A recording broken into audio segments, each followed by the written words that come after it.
नमस्ते दोस्तों। रशिया के न्यूक्लियर प्रोग्राम की गुप्त दुनिया में आपका स्वागत है।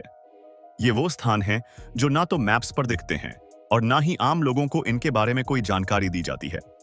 सारोव, ओजर्स्क, जेलेस्नोगोर्स्क और स्नेझिंस्क जैसे सीक्रेट न्यूक्लियर प्लेसेस रशिया की न्यूक्लियर ताकत का आधार हैं। इन्हें जातो यानी क्लोज्ड एडमिनिस्ट्रेटिव टेरिटोरियल फॉर्मेशंस कहा जाता है, जहां दुनिया की सबसे एडवांस्ड और खतरनाक न्यूक्लियर फैसिलिटीज मौजूद हैं। ये शहर सोवियत यूनियन के समय से ग्लोबल न्यूक्लियर पावर डायनामिक्स को शेप करते आए हैं। आज हम इनके रहस्यों को खोलते हैं और जानते हैं कि कैसे रशिया अपनी न्यूक्लियर सुप्रीमेसी को बनाए रखता है। रशिया का न्यूक्लियर प्रोग्राम सोवियत यूनियन के समय शुरू हुआ, जब 1940 के दशक में आर्जामस 16, जिसे अब सारोव के नाम से जाना जाता है, में पहला एटॉमिक बॉम्ब बनाया गया। जो 1 नाम का यह बॉम्ब 1939 में टेस्ट किया गया, जिसने यूएसए को हैरान कर दिया। सारोव आज भी रशिया का primary nuclear weapons design centre है। यहाँ VNIEF यानी all Russian research institute of experimental physics nuclear warheads और एडवांस्ड वेपनरी पर रिसर्च करता है। इस शहर की सिक्योरिटी इतनी टाइट है कि रेजिडेंट्स को बाहर की दुनिया से कांटेक्ट करने की इजाजत नहीं थी। सारोव बार्ब्ड वायर फेंसेस और आर्म्ड गार्ड से घिरा हुआ है और फॉरेनर्स का एंट्री पूरी तरह बैंड है। यहाँ के साइंटिस्ट्स और वर्कर्स को स्पेशल प्रिविलेजेस मिलते हैं, लेकिन उनकी फ्रीडम सीमित रहती है। ओजर्स्क, जिसे पहले चेलियाबिंस्क 65 या सिटी 40 कहा जाता था, मायाक न्यूक्लियर फैसिलिटी का केंद्र है। यह फैसिलिटी सोवियत न्यूक्लियर प्रोग्राम का कोर थी, जहां प्लूटोनियम प्रोडक्शन और न्यूक्लियर वेस्ट प्रोसेसिंग होता था। 1957 में यहां किश्तिम डिजास्टर हुआ, जो चेरनोबिल से पहले दुनिया का सबसे बड़ा न्यूक्लियर एक्सीडेंट था। एक रेडियो एक्टिव वेस्ट टैंक के एक्सप्लोजन ने 20,000 स्क्वायर किलोमीटर्स को कंटेमिनेट कर दिया। सोवियत अथॉरिटीज ने इसे दुनिया से छिपाया। ओजर्स्क के आसपास के लेक इर्तियाश जैसे लेक्स इतने कंटेमिनेटेड हैं कि इन्हें लेक ऑफ डेथ कहा जाता है, जहां रेडिएशन लेवल्स चेरनोबिल से 2.5 गुना ज्यादा हैं। फिर भी ओजर्स्क के रेजिडेंट्स को सोवियत सरकार ने लग्जरी और प्रिविलेजेस दिए, ताकि वो इस आइसोलेटेड सिटी में रहकर न्यूक्लियर प्रोग्राम को सपोर्ट करें। जेलेज्नोगोर्स्क, जिसे पहले क्रास्नोयार्स्क 26 कहा जाता था, न्यूक्लियर रिएक्टर्स और प्लूटोनियम प्रोडक्शन के लिए जाना जाता है। यहां रशिया के एवेंगार्ड हाइपरसोनिक ग्लाइड व्हीकल्स, जो न्यूक्लियर वॉरहेड्स कैरी करते हैं, डिप्लॉय किए गए हैं। जेलेज्नोगोर्स्क में अंडरग्राउंड टनल्स और फोर्टिफाइड फैसिलिटीज इसे स्ट्रैटेजिक न्यूक्लियर ऑपरेशंस के लिए आइडियल बनाते हैं। 2025 में लीक्ड डॉक्यूमेंट्स ने खुलासा किया कि रशिया ने इस शहर में अपनी न्यूक्लियर इंफ्रास्ट्रक्चर को मॉडर्नाइज किया है। ब्लूप्रिंट्स में command and control centres, watch towers, electric fences और साइस्मिक सेंसर्स की डिटेल्स सामने आईं। ये अपग्रेड्स रशिया की न्यूक्लियर डिटरेंस को और मजबूत करते हैं। जेलेज्नोगोर्स्क की सिक्योरिटी इतनी स्ट्रिक्ट है कि सैटेलाइट इमेजरी से भी पूरी जानकारी नहीं मिलती। स्नेझिंस्क, जिसे पहले चेलियाबिंस्क 70 कहा जाता था, VNIITF यानी all Russian research institute of technical physics का घर है। यहां न्यूक्लियर वॉरहेड्स की डिजाइन और टेस्टिंग होती है। सोवियत एरा में आंद्रेई सखरोव जैसे साइंटिस्ट्स ने यहां हाइड्रोजन बॉम्ब पर काम किया। आज स्नेझिंस्क में RS-28 सरमाट मिसाइल, जिसे नेटो में सेटन 2 कहते हैं, की टेस्टिंग होती है। यह मिसाइल मल्टीपल वॉरहेड्स कैरी करता है और एंटायर सिटीज को नष्ट करने की कैपेबिलिटी रखता है।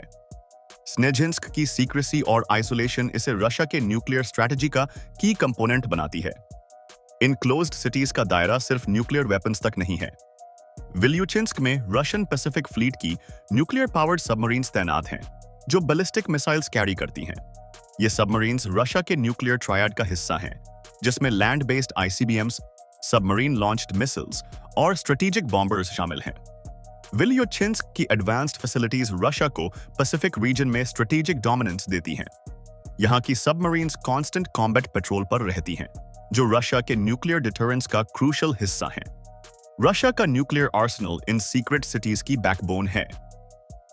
2025 तक रशिया के पास 5,460 न्यूक्लियर वॉरहेड्स हैं, जो दुनिया का सबसे बड़ा कंफर्म्ड स्टॉक पाइल है।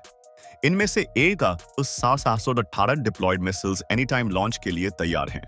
कोजेल्स्क, ततिश्चेवो और उज़हूर जैसे न्यूक्लियर मिसाइल फील्ड्स इन वॉरहेड्स को कैरी करते हैं।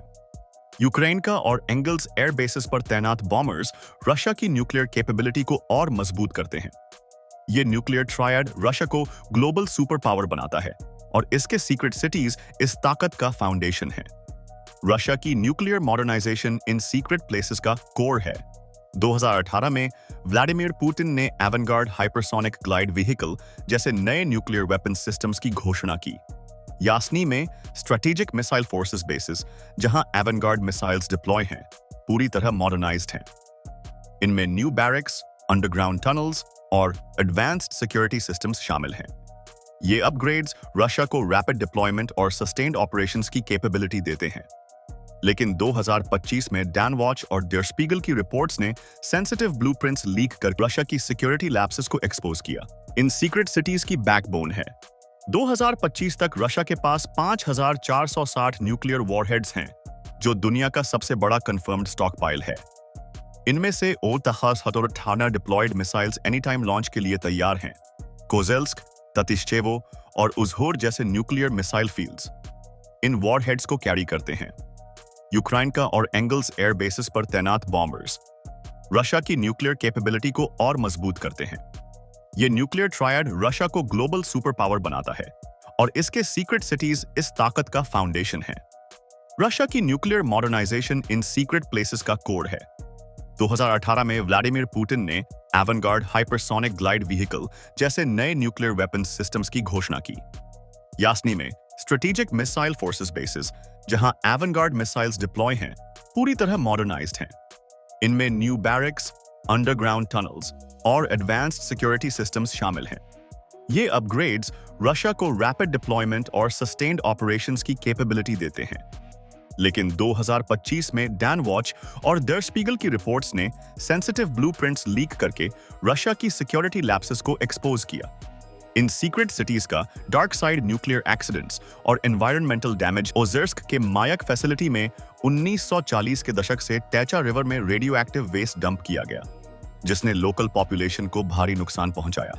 2017 में मायाक में एक रेडियो एक्टिव लीक ने यूरोप तक रूथेनियम 106 का क्लाउड फैलाया, जिसे रशिया ने डिनाई किया, लेकिन इंटरनेशनल मॉनिटरिंग साइट्स ने कंफर्म किया।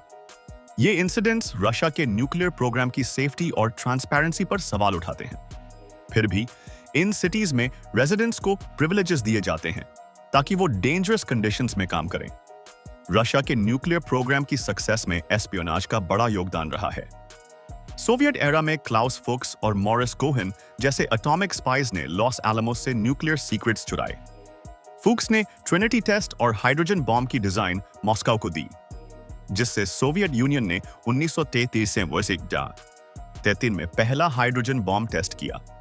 ये एस्पियोनाज कोल्ड वॉर में सोवियत यूनियन को यूएसए के बराबर लाने में क्रूशल था।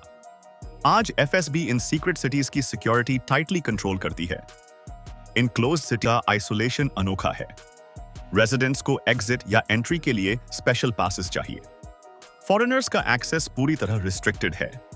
सोवियत ईरा में ये सिटीज इतनी सीक्रेट थीं कि रेजिडेंट्स को ऑफिशियली मिसिंग माना जाता था। सारोफ, ओजेर्स्क और स्नेजिंस्क में एफएसबी की स्ट्रिक्ट मॉनिटरिंग होती है। यहां स्कूल्स, हॉस्पिटल्स और मार्केट्स गवर्नमेंट कंट्रोल में हैं। रेजिडेंट्स को हाई सैलरीज और बेनिफिट्स मिलते हैं, लेकिन उनकी फ्रीडम लिमिटेड है।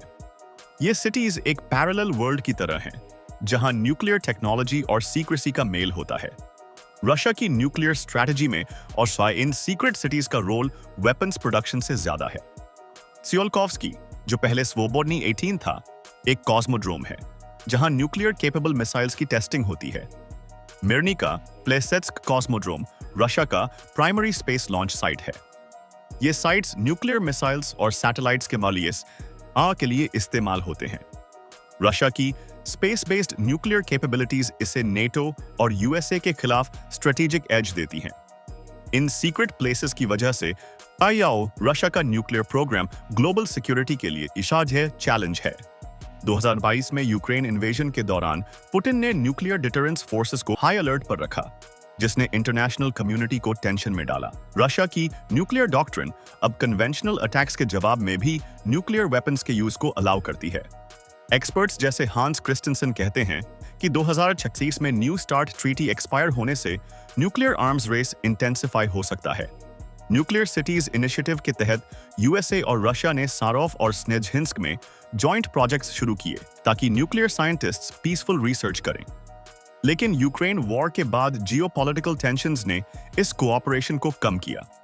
फिर भी इन सीक्रेट सिटीज में रशिया की न्यूक्लियर एक्सपर्टीज वर्ल्ड क्लास है। लॉस एलामोस और अर्जामस 16 के जॉइंट एक्सपेरिमेंट्स जैसे न्यूक्लियर फ्यूजन रिसर्च ने पीसफुल एप्लीकेशंस दिखाए, लेकिन मिलिट्री एप्लीकेशंस डोमिनेंट हैं। इन सीक्रेट न्यूक्लियर प्लेसेस का एनवायरमेंटल और ह्यूमन कॉस्ट भारी है। ओजेर्स्क और जेलेज्नोगोर्स्क में रेडिएशन एक्सपोजर ने थाउजेंड्स को अफेक्ट किया। लोकल कम्युनिटीज कैंसर और अन्य बीमारियों से जूझ रही हैं। मायक फैसिलिटी के आसपास रेडिएशन लेवल्स डेंजरसली हाई हैं। ग्रीन पीस ने टेचा रिवर की कंटेमिनेशन को हाईलाइट किया, लेकिन रशिया ने इन रिपोर्ट्स को सप्रेस किया। ये एनवायरमेंटल डिजास्टर्स इन सिटीज की लेगेसी हैं। रशिया इन सीक्रेट सिटीज को न्यूक्लियर शील्ड के रूप में प्रेजेंट करता है। सोवियत एरा से रेजिडेंट्स को बताया जाता था कि वो दुनिया को बचाने वाले हैं। पुतिन की 2018 की अनाउंसमेंट ने न्यूक्लियर मॉडर्नाइजेशन को रशिया की स्ट्रेंथ का प्रूफ बताया, लेकिन 2025 के लीक्स ने अंडरग्राउंड टनल्स, सिक्योरिटी सिस्टम्स और सोल्जर्स बैरक्स की डिटेल्स एक्सपोज की, जो रशिया की न्यूक्लियर स्ट्रैटेजी का क्रिटिकल पार्ट हैं। अपनी राय जरूर बताएं। हमारे चैनल को सब्सक्राइब करें, लाइक करें और अपने दोस्तों के साथ शेयर करें। बेल आइकॉन दबाना ना भूलें ताकि हर नया टेक और डिफेंस अपडेट आप तक पहुंचे।